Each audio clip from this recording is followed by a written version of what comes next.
Hello everyone and welcome to the class of business study. Now today dear students, we will again continue with chapter 2nd only as usual. This is 4th video of chapter 2nd. In the 3rd video we have already discussed cooperative society, meaning and its features. Now today in this video we are going to cover merits and demerits of cooperative society and some concepts of joint stock company.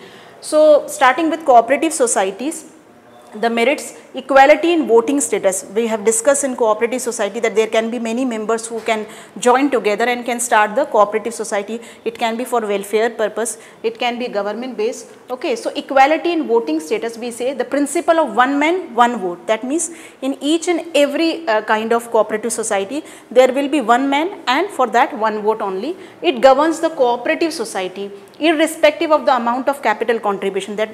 It means there can be many members in the cooperative society, but each of them, their capital contribution is can be different, and as a member, each member is entitled to equal, but still whatever their capital contribution is there, some have more and some have less, but they have one man one vote system. That is equality in the voting rights. Now voting rights they require for making the management committee who are there to administer, who are there to manage the whole cooperative society. Second merit is limited liability, that is each and every member have limited liability. We did this in features also. The liability of each and every member of cooperative society is very limited to their post, limited to their skill only, to the extent of their capital contribution, and most important, to their capital contribution. If their capital contribution is less, they will have minimum responsibility, minimum liability. They have more, then their liability can be more. The personal assets of the members, that means the personal property of each and every members, are therefore safe from being used to repay business debts. That means if the firm incur losses, there can be some dues which are not paid, so each and every member's personal property is purely safe. Their assets cannot be or property cannot be every time used for paying of the dues. Third can be stable existence. When we stable, we mean to say that for a long time this kind of business can stay, that is for a longer period of time. So existence is nearly stable, whether members are there, whether members leave the firm, another new members can enter the firm. So death, bankruptcy, that is insolvency or insanity of the members does not affect the continuity of the business. That means if any one or two members died because of anything, if they are suffering from some illness, okay, severe illness, bankrupt, if they are insane, because of leaving these members from the cooperative society, it does not affect the continuity of the cooperative society. A society therefore operates unaffected by any change in the membership. That means if members leave the firm, if member comes in the firm, there will not have any effect or change in the continuity of the business. Fourth is economy in operations. When we say economy, means it's something very reasonable in operation. The members generally offer honorary services, that is some honored or skillful jobs they are offered to the society, so as the focus is on elimination of middlemen. That means these cooperative societies are basically formed just to clear or eliminate the entrance or interference of the middlemen and agents. That is just to provide welfare to the society. These cooperative societies are actually formed. So as the focus is on elimination of middlemen, this helps in reducing the cost, and because there are no middlemen, that means no commission and no agents will be spared on the agents. So it reduces the cost or expenses of the firm, and the customers or producers themselves are members of the society. Now here what happens, there is something different, that with producer, customers are also the part of the members of the society. Now hence the risk of bad debt is very lower, and because customers are also the member or part of the society, the problem of bad debt is very low.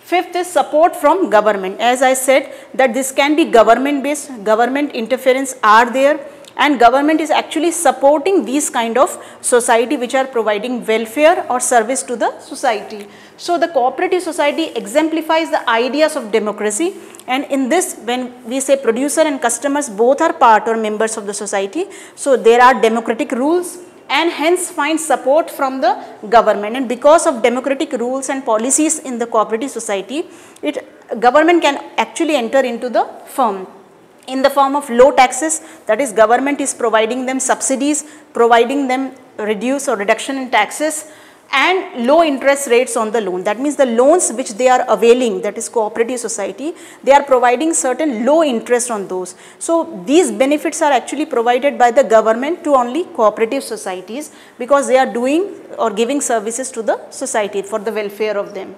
Sixth merit is ease of formation. That means, as we discuss in sole proprietor also, partnership also, there easily it is formed. In features also we did this, that formation of cooperative society is very easy with minimum legal formalities. The cooperative society can be started with a minimum of 10 members. That means minimum 10 members can actually start the cooperative society. The registration procedure is simply involving a few legal. That means the registration which have been done for starting the business, for initiation of the business, that is very less. With less legal formalities, any 10 members can start the cooperative societies. Its formation is governed by the provision of Cooperative Societies Act 1912. As I said earlier, there are certain act or there are certain laws which are mentioned for each and every forms of business enterprises. It was in partnership also. Now here also, with the provision of Cooperative Societies Act 1912, these societies are given the permission to start the business. Now with merits, there are certain limitations also. Limited resources.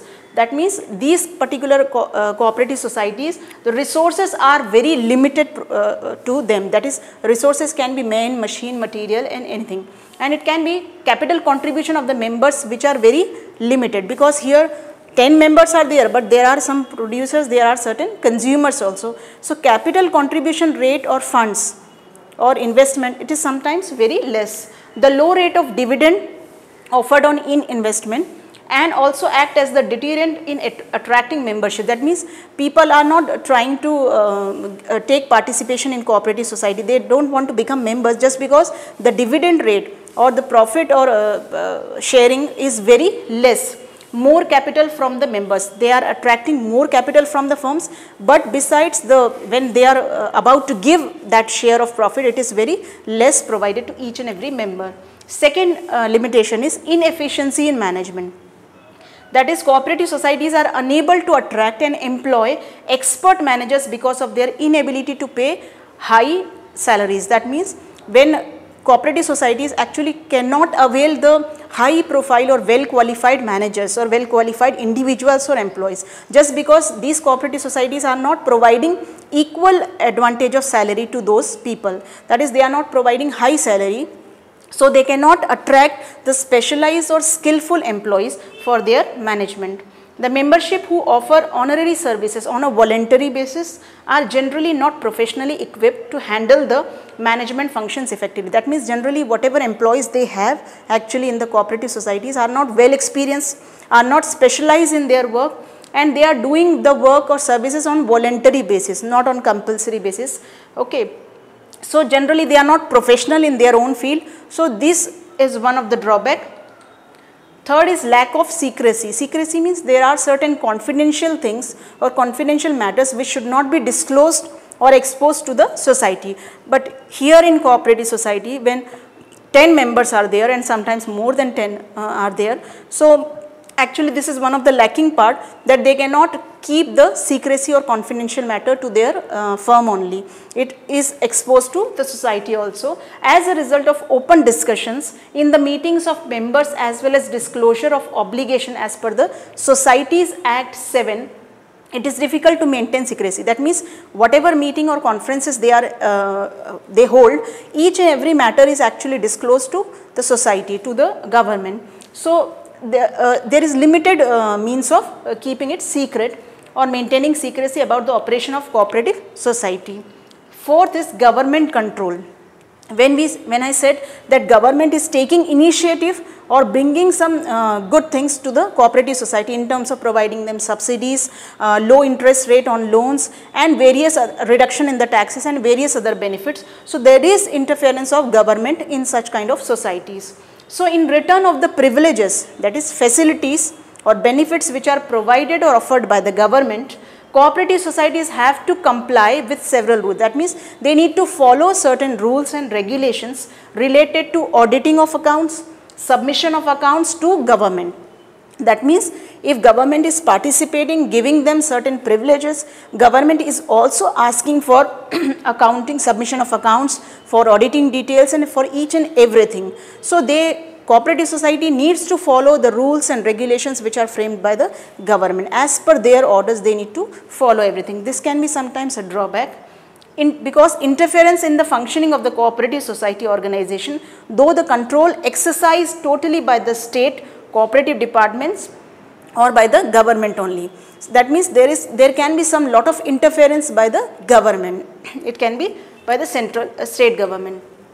Fifth is differences of opinion. That means when there are so many members, their opinions and there can be some clashes of opinions, suggestions, ideas, and there can be certain conflicts and fights between various members or employees.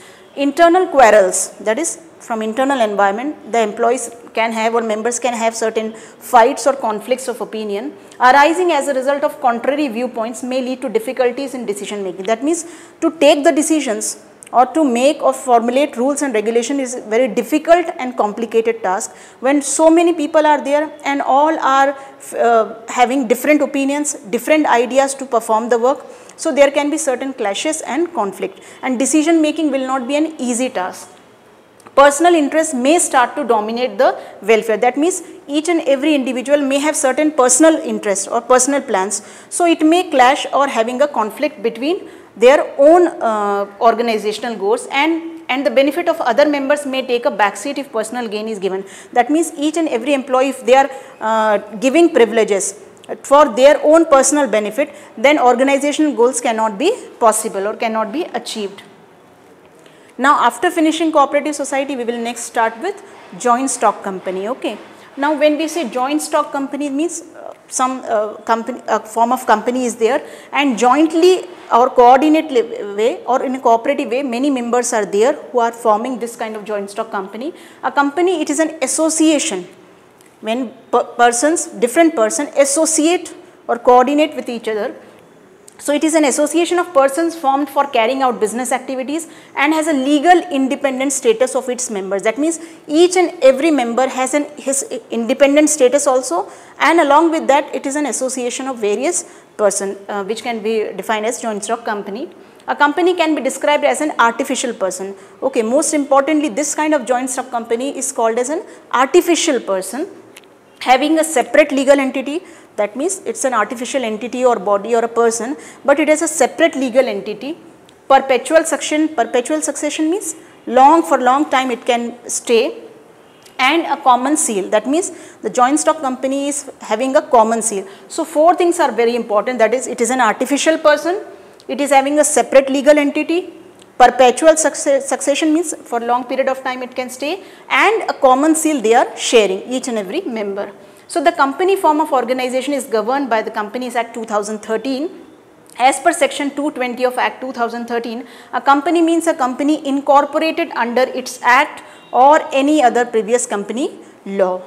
Now this particular company, it has some better explanation also, that the shareholders are the owners of the company. That means the company itself, all the members are shareholders only. That is, shareholders are the members of the company, while the board of director is the chief managing body elected by the shareholders. That means in the company there are board of directors who elect certain committee members, and there are all shareholders who are part or who are members of the joint stock company and who are called as stakeholder also. Usually the owners exercise an indirect control over the business, and the owner of the company have an indirect control over the business. Why? Because the direct control is done by the management committee, the board of directors and the shareholders. The capital of the company is divided into smaller parts, and the whole capital of the company is divided into small parts, that is called as shares, and which can be transferred freely from one shareholder to another shareholder. As I said, that this joint stock company is an artificial person, and where there are various members, and each and every shareholders can become a member. Joint stock company is a voluntary association. That means willingly some people are associated with this kind of company, and they are individuals for their own benefit or for earning their own profit, having a capital dividend. That means they must have a capital divided between each and every member.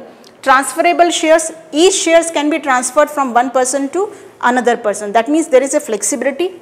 The ownership of which is the condition of members. That means one thing must be clear, that each and every shareholder is a owner of the company also. So, and membership can be transferred from one shareholder to another. Now, there are certain features of this joint stock company. First is, as I said in the definition, it is an artificial person. That means it has no physical body, but it is an artificial person. A company is a creation of law. That means legally it is created, exists independent of its member. That is, its liability or its entity to its member is very different. Each and every member or individual has separate legal identity. Like natural persons, like we all, a company can own property. That means this company can have property, can incur debts, that is losses, borrow money, of course, enter into contracts. It can also enter into contract, sue and be sued, but unlike them, it cannot breathe, eat, run and talk like we do. It is therefore called an artificial person. That means it cannot run, it cannot eat, it cannot drink. So, it is an artificial person which can be sued by court and which can sue like others also. Second is separate legal identity. As I said, from the day of its incorporation, that means from the first day when it is incorporated, started, registered as a legal business, a company can acquire its identity. A company is itself acquiring or getting its identity as an artificial person distinct from its member.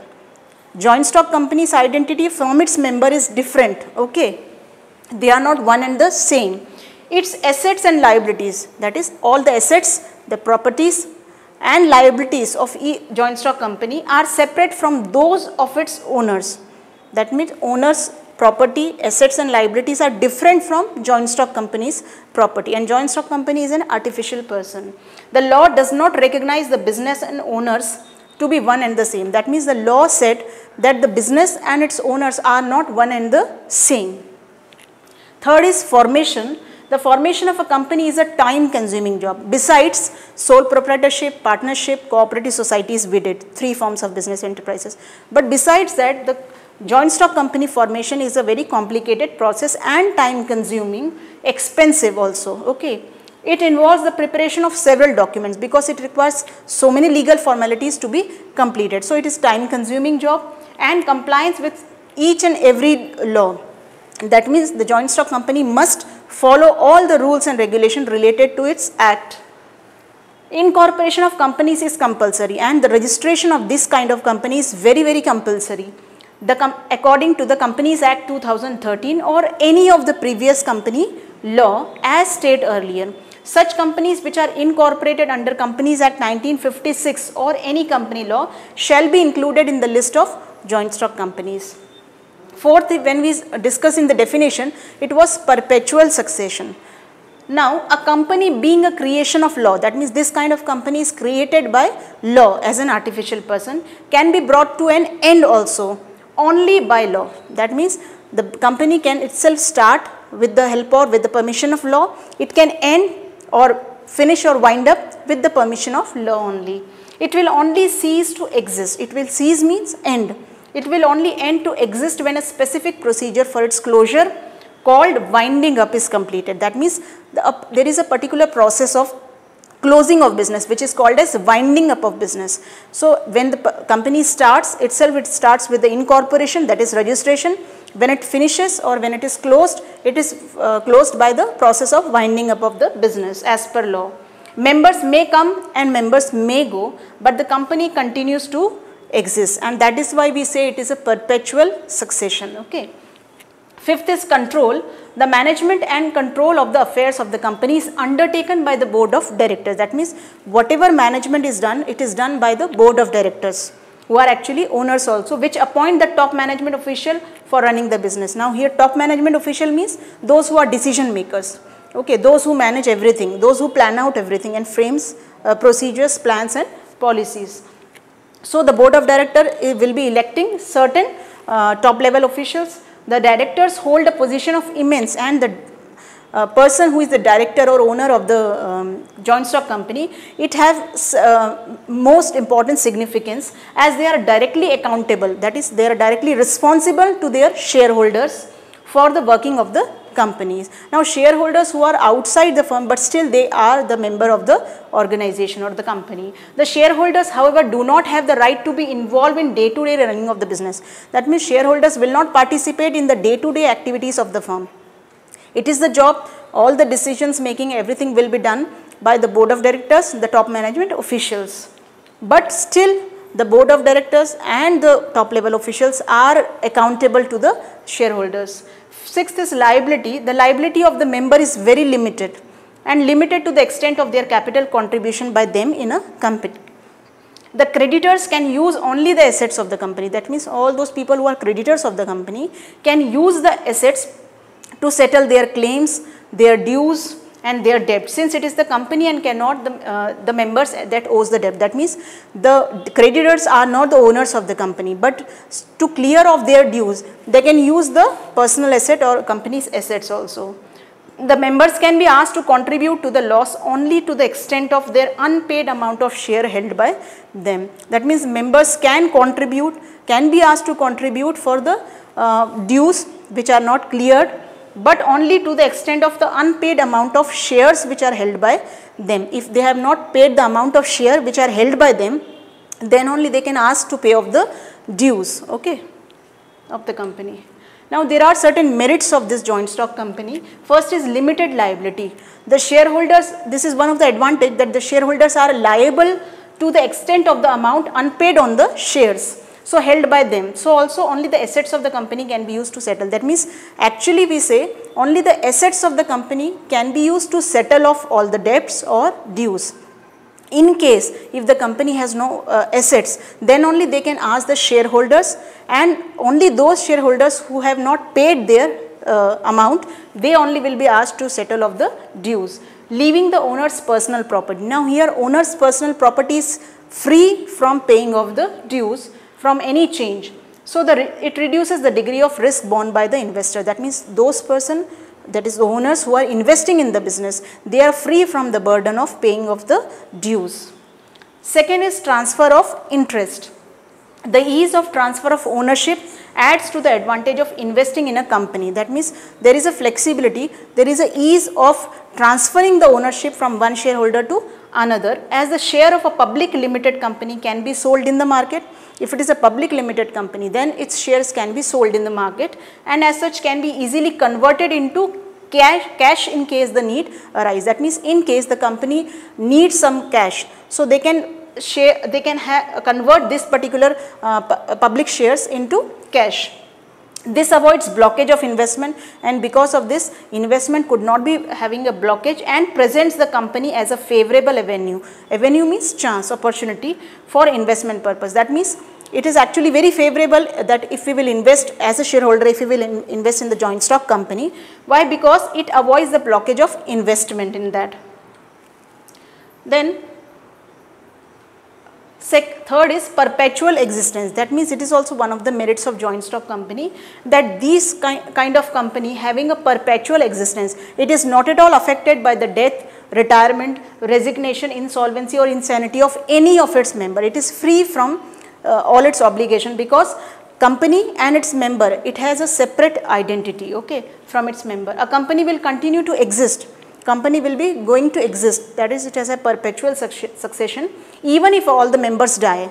That means even if all the members of the company die, still the company will move on. It can be liquidated only as per the provision of the, that means it can be wind up or liquidated as per the Companies Act 2013. Fourth is scope for expansion. Expansion means growth, development. So as compared to the sole proprietorship and partnership form of organization, a company has large financial resources, and further capital can be attracted from public also, because they are actually attracting the shareholders from the public, from the general public. So it can be attracted from the public as well as through loans from banks and various financial institutions. So capital contribution, so further capital can be attracted from public as well as through loans from banks, and so capital contribution ratio in the company is much high in comparison to sole proprietorship and partnership form of business. So there is greater scope for expansion when large funds are available, large contribution is there. So there is greater scope for expansion and for the development of the business. Fifth is professional management. When I said company, joint stock company form is there, so all people are professional, specialized in their work. So a company can afford to pay high salaries to specialists and professional people. That means they can hire high class professional people. Why? Because they are able to pay high salaries because of large contribution ratio. It can therefore employ people who are experts in their area of specialization and can have a good scope of professional people. The scale of operations in a company leads to division of work, and because of the scale of operation, that is it is having a large scale operation. Okay, these are large businesses, so the company leads to division of work. There can, when it is a large scale of business, there can be various departments and various divisions, and they can have this division of work, and each department deals with a particular activity. That means there are specific department. It can be purchase department, sales department, marketing or finance. So each and every department is specialized in their own work. Okay. This leads to balanced decision, and because departments and divisions are separated, they can have a balanced decision. Each and everyone knows their own specific task, as well as greater efficiency in the company. Greater efficiencies can be bring out in the operation work. Next is limitations now of joint stock company. We studied with advantages. Now in limitation we can say there is a complexity in formation. That means the formation of a company requires greater time. As I said that the formation of the company is not a very easy task, time consuming, very complicated, and so many legal formalities are there. So efforts, time, extensive knowledge of legal requirements and the procedures which are involved in the formation. So it is a very complicated task as compared to sole proprietorship and partnership, whereby the formation is very easy and does not require so many legal formalities, but it is very time consuming as well as more legal formalities are there. Second is lack of secrecy. That means all those confidential information can be exposed to people. The Companies Act requires each public company to provide from time to time. That means the joint stock company requires to show their data, accounts and all the information to each public company, to provide from time to time a lot of informations to the office of the registrar of companies. And when this particular thing is in process, whereby they are required to fulfill, or they are required to give all the information related to their company to the registrar office and to the public companies.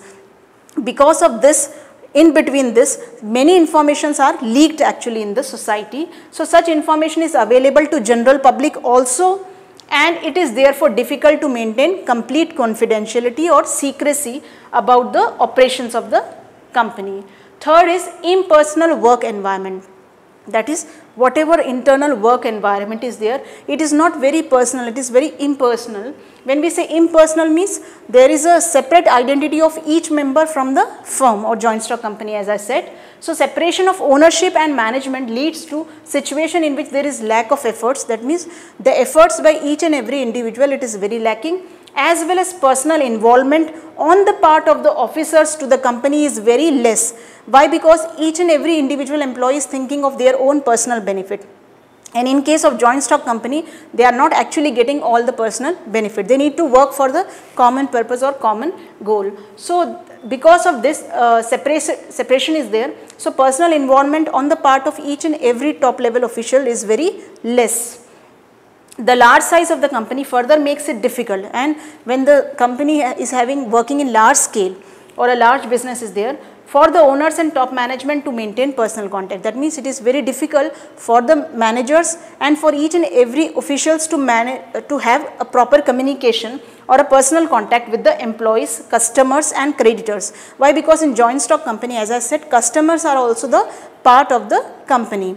So with all customers, creditors, shareholders and employees, it is very difficult for top level official to have continuous communication or contact.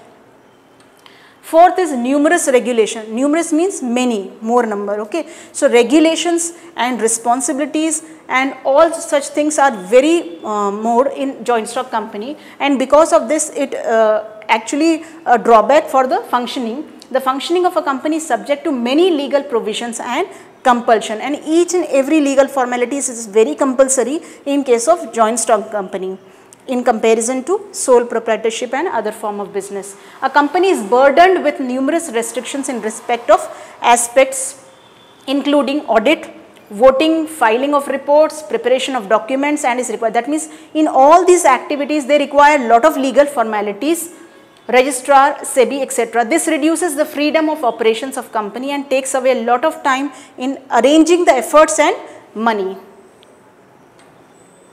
Then fifth is delay in decision making. That means each and every functioning or operations, there are, whenever decision making process comes, it leads to so much delay as companies are democratically managed. That means this form of company is, there is a democratic management where everybody is having the freedom. So through the board of directors, which is followed by top management, middle management and lower management. That means there are 3 levels of management as we discussed earlier also. So each and every level of management are free to take their own decision when it is a democratic system of organization. So communication as well as approval of various proposals, suggestions causes delays not only in taking decisions but also in acting upon them. That means making decisions and following those decisions, it takes a long time to complete it. Why? Because these are large scale businesses and because the system is democratic system. Oligarchic management. In the sixth point, in theory a company is democratic. That means theoretically if we see, there is a democratic system of management, but practically there is no democratic system of management. It is actually an oligarchic system of management where it is a democratic institution wherein the board of directors is representative of the shareholders who are the actual owner. Here shareholders are actually the owners of the company. So they are actually taking all the decisions. So we can say that this is an oligarchic management.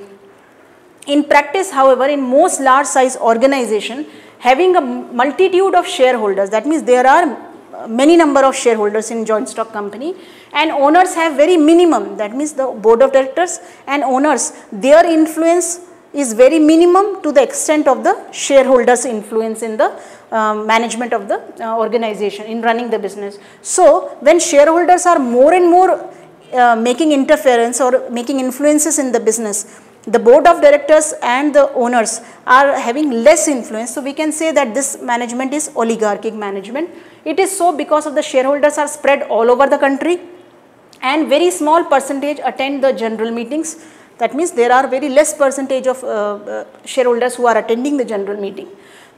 So the board of directors as such enjoys considerable, that means these board of directors actually enjoy a considerable number of freedom in exercising their power, in operating, in using their power, which they sometimes use even contrary. And sometimes what happens, these board of directors are dominating because of their powers, because of their authority which are provided to them, and they are taking, making sure of their own interest, that is use even contrary to the interest of the shareholders. That is, they are not taking care of the shareholders because there are many in number, multitude number of shareholders are there who are spread all over the country, but they don't have any time to attend the board of meeting. So the owners are actually, what they are doing, that they are trying to reduce the interest of the shareholders and make decisions accordingly, according to their own benefit. So dissatisfied shareholders, because of this shareholders are actually dissatisfied. In such a situation have no option but to sell their shares, and in such situation they have no other option but to sell their shareholders, to sell their shares only and exit the company. And because of this kind of oligarchic management, the shareholders lose the interest, lose the faith in the company because they are not asked for any opinions and suggestions. So they leave the company and sell their shares. So this is all about today's video, dear students.